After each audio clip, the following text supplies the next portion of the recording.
Chers amis, bonjour. Un petit message en ce lundi 8 juillet 2024, le lendemain de ce deuxième tour, pour commenter rapidement ces résultats.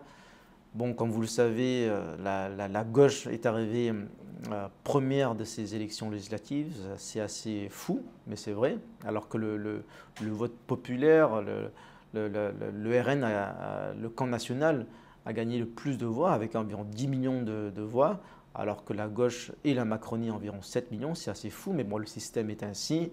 Et grâce à des alliances contre nature, il est possible encore de nos jours de faire barrage contre le camp national, contre les Français, puisque c'est ce que voulaient les Français. Donc quand on voit ça, ça dégoûte. Je sais, ça dégoûte de la politique. Vous êtes beaucoup à m'avoir envoyé des messages, à m'avoir appelé aujourd'hui en disant « ouais, ça sert à rien, j'y crois plus, je vote plus, ça sert à rien, les Français sont tous des veaux, etc. » Mais il faut relativiser. Ça va au-delà du combat politique. J'ai eu un message récemment, quelqu'un se reconnaîtra, il connaît bien les Français étrangers, il me dit Marc, en fait ce que tu fais ça sert à rien, ça sert à rien, tu es en train de perdre ton temps et perdre ton argent parce que les Français ne vont pas changer, ils sont tous des… bon bref. En fait je ne suis pas tout à fait d'accord parce que bon, déjà comme vous le savez, mon combat n'est pas que politique, il est métapolitique, c'est-à-dire que mon but, ce n'est pas juste de faire de la politique. Si je ne suis jamais élu député ou sénateur ou quoi que ce soit, c'est pas plus mal que ça. D'ailleurs, c'est peut-être même mieux si je gagnerais plus d'argent parce que voilà, on fait peut-être pas, quand on habite à Hong Kong ou à Singapour, etc., on fait plus d'argent dans le privé qu'en politique. Mais le but, ce n'est pas que politique. Je souhaite développer des réseaux de patriotes, faire du business, faire des événements, faire nos barbecues le week-end, etc. Donc, même sans compter l'engagement politique, c'est intéressant de se connaître, de se faire des amis, de créer une diaspora de Français patriotes dans le monde. Même si, je dis au pire des cas, la France reste à gauche pour toujours, la France est foutue, nous sommes des patriotes à l'étranger, nous avons nos réseaux. Donc, rien que pour ça, mon combat est utile. Donc, je vais le poursuivre. Donc, cher F, je vais l'appeler F, ça c'est pour te répondre. Voilà. Maintenant, au sujet de la suite, je sais que vous êtes nombreux à être dégoûtés, à ne plus y croire politiquement. Donc maintenant, je vous le dis, comme vous le savez, bon, ma priorité c'est business, réseau, métapolitique, etc. Mais je crois toujours en la politique. Pourquoi? Parce que ces élections législatives sont très très difficiles à gagner pour le camp patriote, déjà en France, mais encore plus chez les Français étrangers. Parce que même si on arrivait à être deuxième tour, c'est très difficile d'avoir 50% des voix de tous les gauchistes et tous les bobos qui habitent à l'étranger. Donc quand on arrive au deuxième tour, on peut faire un bon score, mais voilà, c'est quand même pas gagné. Mais ça, c'est le mode de scrutin des législatives, à 2 tours, uninominal, à la majorité, etc. Donc vous, parlez autour de vous, est-ce que vous croyez que 50% des Français que vous connaissez à Hong Kong, à Singapour, à Bangkok voteront pour un candidat patriote? Probablement pas. Donc peut-être qu'on n'aura jamais, en vérité, de députés patriotes à l'étranger, sauf si vraiment on est soutenu par les LR, etc., comme d'ailleurs l'a été le candidat Meir Habib en Israël, mais même lui, il a perdu son siège. Il a perdu son siège. Donc en fait, c'est très difficile pour le camp national de gagner dans une législative à l'étranger. En France, c'est possible, mais à l'étranger, c'est différent. Par contre, c'est possible pour les sénatoriales et pour les consulaires. Donc, c'est l'objet de mon message aujourd'hui, c'est-à-dire je veux que vous gardiez espoir, parce qu'en vérité, ces législatives, elles n'ont été que le début de la suite du combat qui commence en fait aujourd'hui. Donc vous êtes nombreux d'ailleurs à m'avoir critiqué parce que j'ai maintenu ma candidature et j'espère que vous l'avez compris. Maintenant, c'est aussi une opération de com en vérité. Parce que si vous croyez que le camp national allait être au deuxième tour, vous avez bien entendu, ce n'était pas possible. On avait une candidature RN, on avait une candidature Reconquête, on avait une candidature même Debout la France, on avait Asselineau dans notre circo. On le savait très bien, on n'allait pas être au deuxième tour.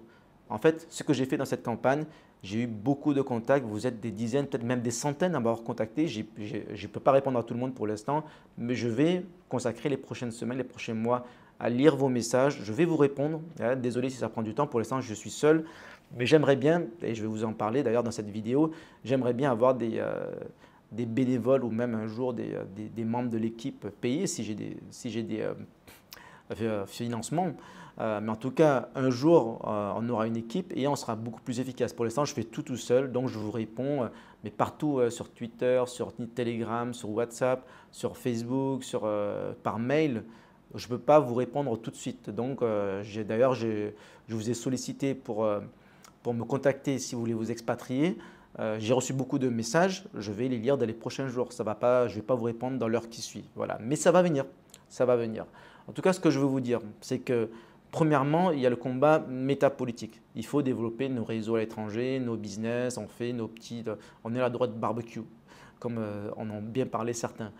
Mais en dehors de tout cela, il faut maintenir le combat politique. Donc les élections à la proportionnelle, tout est possible à seulement un tour et en fait une division des sièges en fonction du nombre de voix. Et ça, c'est ce qu'il faudrait faire dans la plupart des élections. C'est le plus logique. D'ailleurs, j'en suis la preuve vivante. J'ai été élu en 2021 sans étiquette. Il y avait 5 listes à Hong Kong. Il y avait les macronistes, il y avait la droite, les LR, il y avait la gauche et il y avait une liste ASFE, qui est d'ailleurs un bon parti des Français étrangers, mais il y avait 4 partis. Et la 5e liste, c'était moi, la nôtre, Renouveau, sans étiquette, indépendante des partis politiques, apolitique en quelque sorte. Et en 2026, nous allons faire la même chose. Je ferai encore une liste apolitique. Apolitique, ça ne veut pas dire qu'on n'a pas le droit de parler politique. Apolitique, ça veut dire qu'on est en dehors des partis politiques. Ou là, on devrait dire plutôt transpartisan. Apolitique dans le sens transpartisan, pas d'étiquette en dehors des partis. Surtout quand on voit comme les partis gérés depuis leur bureau parisien s'occupent des Français et étrangers, on peut très bien comprendre pourquoi on n'a pas besoin d'eux. Donc en fait, pour les législatives, peut-être qu'on a besoin d'une étiquette, mais pour les consulaires et les sénatoriales, on n'a plus besoin de l'étiquette. Ce qui compte, c'est le terrain. Donc dès maintenant, que vous soyez à Hong Kong, à Bangkok ou même partout dans le monde, à New York, au Brésil, à Londres, en Afrique du Sud, contactez-moi. Je cherche des patriotes français de l'étranger. Et si vous-même, vous êtes à Hong Kong, vous êtes à Singapour, vous avez des amis qui sont à New York, vous avez des amis qui sont au Brésil, contactez-moi, développons nos réseaux. Et les prochaines échéances sont en mai 2026. Nous allons faire entendre la voix des patriotes qui sont indépendants, apolitiques et indépendants chez les Français de l'étranger. Nous aurons des élus partout dans le monde qui pourront ensuite être des grands électeurs. Et pour les élections sénatoriales, nous aurons des sénateurs, au moins un sénateur des Français de l'étranger. Et en fait, tous les 3 ans, il y aura ces élections sénatoriales. En fait, ce que je veux vous dire, c'est que les consulaires, les sénatoriales, elles sont à un tour à la proportionnelle. On peut être élu avec seulement 20% des voix chez les Français étrangers localement. J'ai été élu avec 20% des voix en 2021. On peut être élu avec 15%, ça dépend des conditions. Et au sénatorial, on peut être élu avec 10% des voix. Il y a un peu plus de 500 grands électeurs dans le monde et on peut être élu avec 50 voix de grands électeurs, c'est-à-dire 10%, même pas. Donc en fait, les législatives, c'est très difficile pour le camp patriote. Les sénatoriales et les consulaires, c'est possible. Et je l'ai dit dans cette campagne et je l'assume. J'ai fait cette campagne législative pour préparer les sénatoriales. C'était écrit dans mon programme. Donc il n'y a pas de tabou, il y en a qui ne le disent pas et il y en a qui le cachent dans leur programme au consulaire. Vous avez pas mal de candidats aux élections des conseillers des Français étrangers qui vont dire « oh, je suis apolitique », mais on ne sait pas s'ils sont de gauche ou de droite, etc. Pour moi, c'est très clair. Si vous êtes à Hong Kong, à New York, peu importe où vous êtes dans le monde, vous voulez être indépendant, mais vous voulez travailler avec moi, travailler ensemble, prenons contact et dès maintenant, nous travaillons sur la suite et on va y arriver. On va développer un réseau, on ne va pas créer un parti, quoique peut-être un jour, mais le but, ce n'est pas d'avoir un parti puisqu'on veut être indépendant. On veut travailler ensemble avec le même état d'esprit. Donc, on va y arriver. Dès maintenant, construisons nos réseaux partout dans le monde, des personnes qui sont de bonne volonté, des patriotes, des gens qui sont bien, la tête sur les épaules. Et surtout, nous allons mobiliser les abstentionnistes. Vous êtes très nombreux à ne plus croire en la politique. Vous habitez en Thaïlande. J'étais en Thaïlande la semaine dernière, non, il y a 2 semaines. Donc, en fait, je suis allé voir des amis.